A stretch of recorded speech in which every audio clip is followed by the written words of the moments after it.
அஸ்ஸலாமு அலைக்கும் வரஹ்மத்துல்லாஹி வபரகாத்துஹு. சீர்மை பதிப்பகத்தின் வெளியீடான ஆசிரியர் நூருத்தீன் அவர்கள் எழுதிய தோழியர் என்ற புத்தகத்திலிருந்து இப்போது உம்மு ஹராம் பின்த் மில்ஹான் ரலியல்லாஹு அன்ஹா அவர்களின் வரலாற்றை வாசிப்போம்.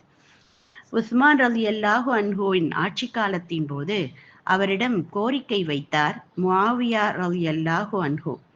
கோரிக்கை வைத்தார் என்பதை விட முந்தைய ஹலீஃபா உமர் ரலியல்லாஹு அன்ஹுவிடம் கூறிக்கொண்டிருந்த ஆலோசனையை மீண்டும் துவக்கினார் என்றுதான் கூற வேண்டும். அந்த கோரிக்கை கடல் தாண்டி சைப்ரஸ் தீவின் மீது படையெடுக்க வேண்டும். அதற்கு வலுவான காரணம் இருந்தது.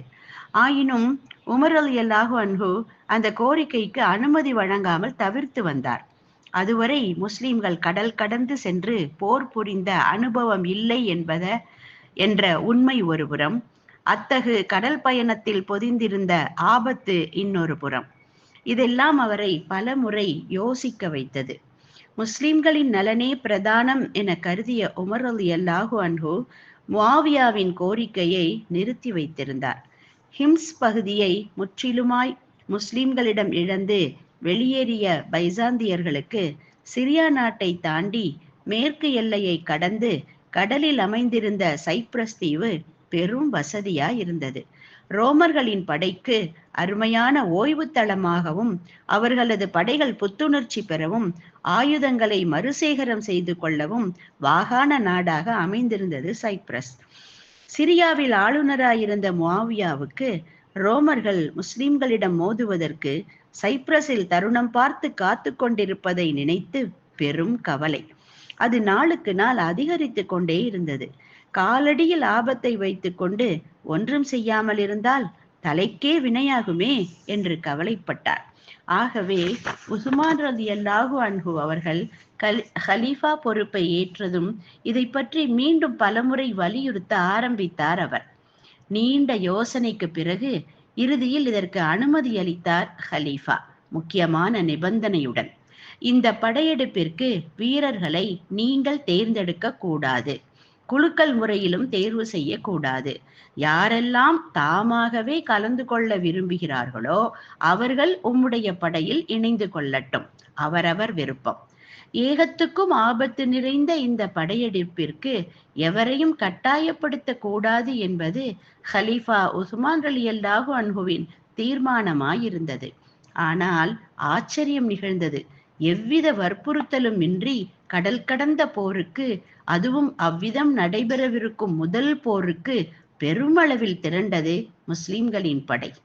முக்கியத்துவம் வாய்ந்த நபித்தோழர்களான அபூதர் அல் கிஃபாரி, ஷத்தாத் இப்னு அவுஸ், அபூ தர்தா, உபாதா இப்னு சாமித், அவர் மனைவி ரலியல்லாஹு அன்ஹும் என்று பலரும் அந்த படையில் இணைந்து கொண்டனர். ஹிஜ்ரி 28ஆம் ஆண்டு குளிர்காலத்தின் முடிவு துவங்கியது. கடல் தாண்டிய படையெடுப்பு.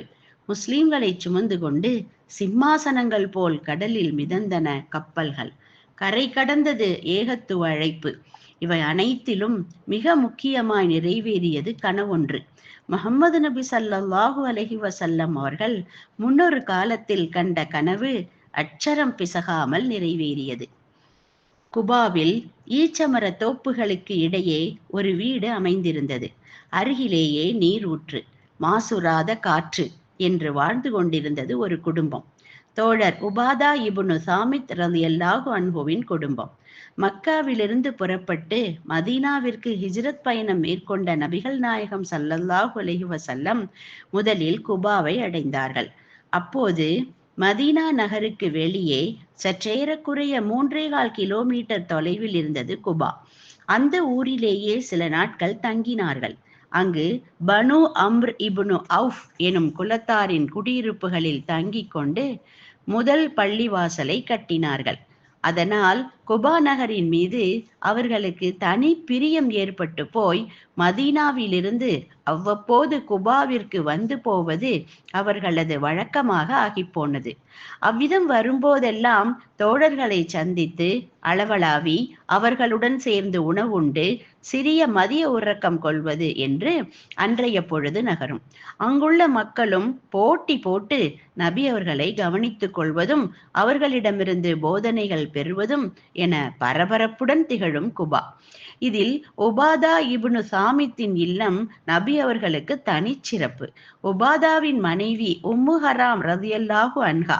உம்மு ஹராமும் உம்மு சுலைமும் சகோதரிகள் என்பதையும் அவர்களின் சகோதரர் ஹராம் இப்னு மில்ஹான் கொல்லப்பட்டதையும் சென்ற அத்தியாயத்தில் பார்த்தோம் இல்லையா? அதனால் நபி அவர்களுக்கு அக்குடும்பத்தினர் மீது சிறப்பான கரிசனம் இருந்தது. எந்த அளவு என்றால் நம்பிக்கைக்குரிய சகோதரிகள் என்று இவர்களை குறிப்பிடுவார்கள் நபி அவர்கள். தவிர அக்குடும்பத்துடன் நபி அவர்களுக்கு உறவொன்றும் இருந்தது. பால்குடி சகோதர உறவு பற்றி அபு சுஃபியான் இப்னுல் ஹாரித் ரலியல்லாஹு அன்ஹு அவர்களின் வரலாற்றில் படித்திருக்கிறோம். அதைப்போல் உம்மு ஹராம் நபி அவர்களுக்கு பால்குடி சிற்றன்னை. அதாவது நபி அவர்களின் தாயார் ஆமீனாவுக்கு பாலூட்டிய செவிலித்தாயிடம் பால் குடித்து வளர்ந்தவர் உம்மு ஹராம். எனவே நபி அவர்களின் தாய்க்கு ஒப்பான உறவு அவரிடம் ஏற்பட்டிருந்தது. உபாதா இப்னு சாமித் ரலியல்லாஹு அன்ஹு மிகச்சிறந்த போர் வீரர், மிக துணிச்சலானவர். அகபா உடன்படிக்கையில் பங்கெடுத்து கொண்ட அன்சாரி. முஸ்லிம்களின் முதல் போரான பத்ரில் பங்கெடுத்து கொண்ட பத்ரு போராளி. அதன் பிறகு ஏனைய போர்களிலும் தவறாது நபி அவர்களுடன் கலந்து கொண்டவர். ஒரு நாள் நபி அவர்கள் குபா வந்தார்கள். அன்றைய பகல் உம்மு ஹராம் இல்லத்திற்கும் வருகை புரிந்தார்கள். ஆர்வமுடன் வரவேற்றார் உம்மு ஹராம். உணவும் பரிமாறினார். மதிய உணவிற்கு பிறகு அசதியில் கண்ணயர்ந்த நபிகள் திடீரென தூக்கம் கலைந்தார்கள். ஆனால் முகத்தில் புன்னகை. அல்லாஹ்வின் தூதரே, ஏன் புன்னகை என்று கேட்டார் உம்மு ஹராம். என் சமுதாய மக்கள் சிலரை கனவில் கண்டேன். அரசர்கள் சிம்மாசனத்தில் வீற்றிருப்பதை போல் கடலின் மீது மிதந்து கொண்டிருந்தார்கள் அவர்கள். உடனே, ஓ அல்லாஹ்வின் தூதரே, அவர்களுள் நானும் ஒருத்தியாக இணைந்து கொள்ள அல்லாஹ்விடம் இறைஞ்சுங்கள் என்றார் உம்மு ஹராம். இன்ஷா அல்லாஹ், அவர்களுள் நீங்களும் ஒருவராயிருப்பீர் என்றார்கள் நபி அவர்கள். பிறகு சற்று நேரத்தில் மீண்டும் கண்ணயர்ந்தார்கள் முஹம்மது நபி ஸல்லல்லாஹு அலைஹி வஸல்லம். சிறிது நேரத்திற்கு பிறகு மீண்டும் புன்னகைத்து கொண்டே கண் விழித்தார்கள் அவர்கள். அதை கண்ட உம்மு ஹராம் ஆர்வமுடன் மீண்டும் வினவினார், அல்லாஹ்வின் தூதரே, ஏன் புன்னகை? என் சமுதாய மக்களுள் சிலரை கனவில் கண்டேன். அரசர்கள் சிம்மாசனத்தில் வீற்றிருப்பதை போல் அவர்கள் கடலின் மீது மிதந்து கொண்டிருந்தார்கள். ஓ அல்லாஹ்வின் தூதரே, அவர்களுள் நானும் ஒருத்தியாக இணைந்து கொள்ள அல்லாஹ்விடம் இறைஞ்சுங்கள் என்கிறார் உம்மு ஹராம். நீங்கள் அவர்களின் முதல் அணியினருள் ஒருவர் என்றார்கள் நபி அவர்கள். இந்த கனவு ஒரு விசேஷம் என்பது ஒரு புறம் இருக்க, பிற்காலத்தில் ஒரு நாள் முஸ்லிம்கள் கடலில் பயணம் புரிந்து போருக்கு செல்ல போகிறார்கள் என்பதை நபியவர்களின் மூலமாய் அறிய வந்த உடனேயே தாமும் அதில் பங்கு பெற வேண்டும், நன்மையை அள்ள வேண்டும் என்று ஒரு பெண்மணி விரும்பி அதற்கு நபியவர்களிடம் பரிந்துரையாக இறைஞ்சுதலையும் கேட்டு பெறுகிறார் என்றால் எதற்காக? கடல் கடந்து பயணம் சென்று ஆபரணமும் ஆடை அணிகலனும் பெறுவதற்காகவா? நிச்சயம் இல்லை. ஆபத்து நிறைந்த அந்த பயணத்திலும் போரிலும் உயிருக்கு உத்தரவாதம் இல்லை என்பதை சிந்தனை தெளிவுடன் நன்கு உணர்ந்து அதை தியாகம் செய்யும் பேராவலும் இறை உவப்பும் தவிர வேறில்லை. ஈமானிய வலுவில் ஆடவரும் பெண்டிரும் பால்வேற்றுமையின்றி வாழ்ந்திருக்கிறார்கள். நபி அவர்களின் இந்த முன்னறிவிப்புகளில் மற்றொரு நுணுக்கமான தகவலும் பொதிந்திருந்தது. முதல் அணியில் நீங்கள் இருப்பீர்கள் என்று உம்மு ஹராமிடம் உரைத்த நபி அவர்கள் வேறோர் அணியை பற்றி சொல்லும் போது அதில் அவர்களை சேர்க்கவில்லை. அதற்கு என்ன அர்த்தம் இருக்க முடியும்?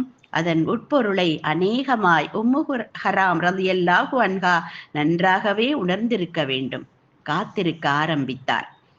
ஆண்டுகள் நகர்ந்து கொண்டிருந்தன. நபி அவர்களின் மறைவிற்கு பின் அபு உபைதா ரலியல்லாஹு அன்ஹு ஆமிர் இப்னு அப்துல்லாஹ் இப்னுல் ஜர்ராஹ் ஆகியோருடன் இணைந்து கடமையே கண்ணாய் பற்பல போர்களில் கலந்து போரிட்டார் உபாதா இப்னு சாமித் ரலியல்லாஹு அன்ஹு. தன் கணவருடன் இணைந்து பின்தொடர்ந்து சென்று கொண்டே இருந்தார் உம்மு ஹராம். சிரியா நாட்டின் பகுதிகள் முஸ்லிம்களின் வசமாயின. பலஸ்தீன் மக்களுக்கு ஆசானாகவும் நீதிபதியாகவும் உபாதாவை நியமித்தார் உமர். அங்கேயே தங்கி வாழ்க்கையை தொடர்ந்தார்கள் தம்பதியர். தம் கணவரின் பதவியும் அந்தஸ்தும் ஹராமிடம் எந்த ஒரு மாற்றத்தையும் நிகழ்த்தவில்லை.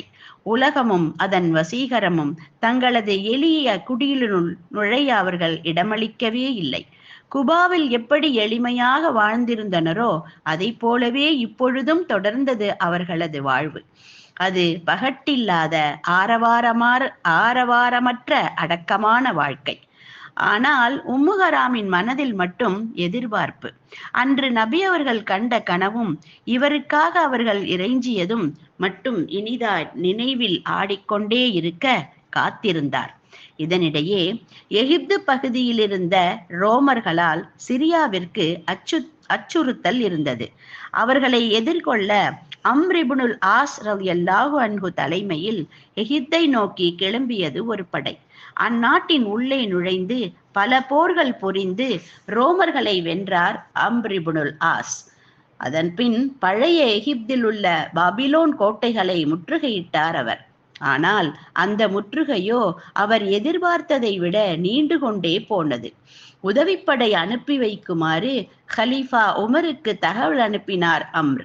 அதற்கான ஏற்பாடுகளை ஹலீஃபா உடனே நிறைவேற்ற திரண்டு வந்தது துணைப்படை.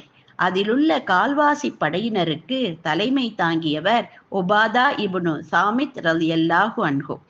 அந்த படையிலும் தம் கணவருடன் இணைந்து சென்றார் ஹராம். அதன் பின் ரோமர்களுடன் நடைபெற்ற போரில் முஸ்லிம்கள் பெருவெற்றி அடைந்தது தனி வரலாறு. பின்னர் டமாஸ்கஸ் நகருக்கு திரும்பிவிட்டனர் தம்பதியர். அந்த காலத்தில் சிரியா பகுதிக்கு டமாஸ்கஸ் தலைமையகமாக திகழ்ந்தது. வேறுபட்ட பண்பாடுகள் பலவற்றின் கலவையாக திகழ்ந்தது அந்நகரம். பெருவாரியான மக்கள் தொகை கொண்டிருந்த அந்நகரில் முக்கிய தோழர்களும் இருந்தனர். அவர்களின் நோக்கமெல்லாம் அங்குள்ள மக்களுக்கு கல்வி புகட்டுவது, நல்வழி போதிப்பது, இறை வேதத்தையும் நபி அவர்களின் வழிமுறையையும் பரப்புவது என்பதாக இருந்தனவே தவிர வளம் குழிக்கும் டமாஸ்கஸின் சொகுசோ உல்லாசமோ அவர்களை கவரவே இல்லை. இன்னும் சொல்ல போனால் அதை கண்டு வெருண்டு ஓடினார்கள் அவர்கள்.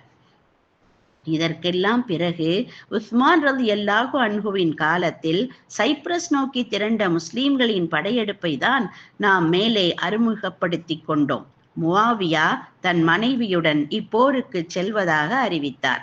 அந்த தலைப்பு செய்தியே மக்களை உற்சாகப்படுத்த போதுமானதாக இருந்தது. செவிகளில் போருக்கான அழைப்பு வந்து விழுந்ததும் ஆயுதங்களை ஏந்தி கொண்டு விறுவிறுவென விரைந்தார்கள் முஸ்லிம்கள். உஸ்மான் ரலியல்லாஹு அன்ஹு அவர்கள் எதிர்பார்த்தது போல் பலரும் தாமே முன்வந்து படையில் இணைந்து கொண்டனர். இதற்குத்தானே காத்திருந்தேன் இத்தனை நாளும் என்று படையில் இணைந்து கொண்டார் ஹராம் ரலியல்லாஹு அன்ஹா. படு உற்சாகம், வேகம், பேராவல். கடலில் அலையாட, அலையில் கப்பலாட, அதில் வீற்றிருந்த முஸ்லிம்களின் கப்பற்படை கடலில் மிதந்தது. நபி அவர்கள் கூறிய ஓமை போல் ஹராமின் கண்ணெதிரே அக்காட்சி தெளிவாய் விரிந்தது. கப்பலின் ஓரத்தில் நின்று நீர் தழும்ப நீரலைகளை கண்டவாறு முணுமுணுத்தார். உண்மை உரைத்தீர்கள் அல்லாஹுவின் தூதரே. முஆவியா கட்டளையிட சைப்ரஸ் நோக்கி கிளம்பியது கப்பல்களின் வீரபவனி. வழியில் அவர்களை எதிர்கொண்டு தாக்கின ரோமர்களின் கடற்படை. அதையெல்லாம் முறியடித்து சைப்ரஸில் நங்கூரம் பாய்ச்சின முஸ்லிம்களின் கப்பல்கள். மளமளவென்று கரையிறங்கி போருக்கு வியூகம் அமைத்தனர் முஸ்லிம்கள். ஹராம் பயணிக்க அவருக்கு ஒரு குதிரை வழங்கப்பட்டது. அதில் ஏறி அமர்ந்தார் அவர். ஆனால் குதிரை முரண்டு பிடித்து திமிர தடுமாறி கீழே விழுந்தார். அதில் அவருடைய கழுத்தில் பலமான காயம் ஏற்பட்டு இறை வழியில் இறந்து போனார்.